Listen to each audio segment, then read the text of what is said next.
Le Pays basque plonge ses racines profondément dans la terre et la légende. D'après les croyances populaires, la dalle qui recouvre le dolmen de Gasteignea à Mendive aurait été transportée sur la tête d'une maille-roue, alors qu'elle filait la laine de ses deux mains.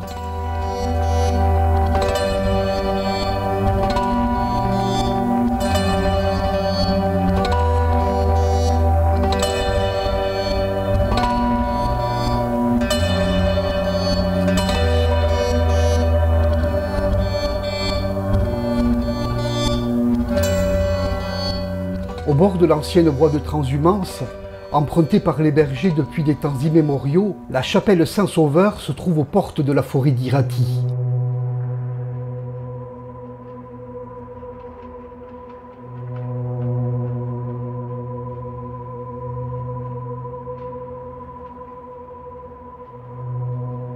Beaucoup de légendes se rapportent au site de Saint-Sauveur. Citons entre autres celle de la jeune servante Chendia.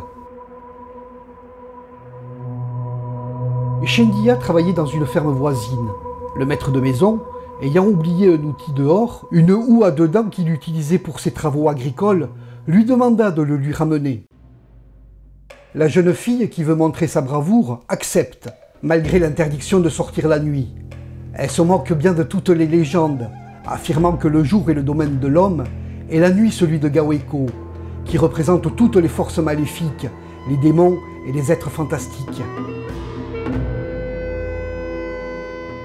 Elle s'en alla donc dans la montagne, rechercher la houe oubliée par le maître de maison. Elle la trouva et la ramena bien fière au village. Mais lorsque la cloche sonna les 12 coups de minuit, elle se trouva aspirée dans les airs et enlevée par des démons invisibles.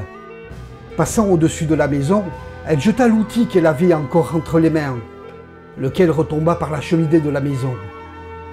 Mais dans son envolée, elle continuait toujours à monter vers les sommets des montagnes. Et lorsqu'elle survola la chapelle Saint-Sauveur, elle se mit à prier. Un étrange phénomène soudain se déroula.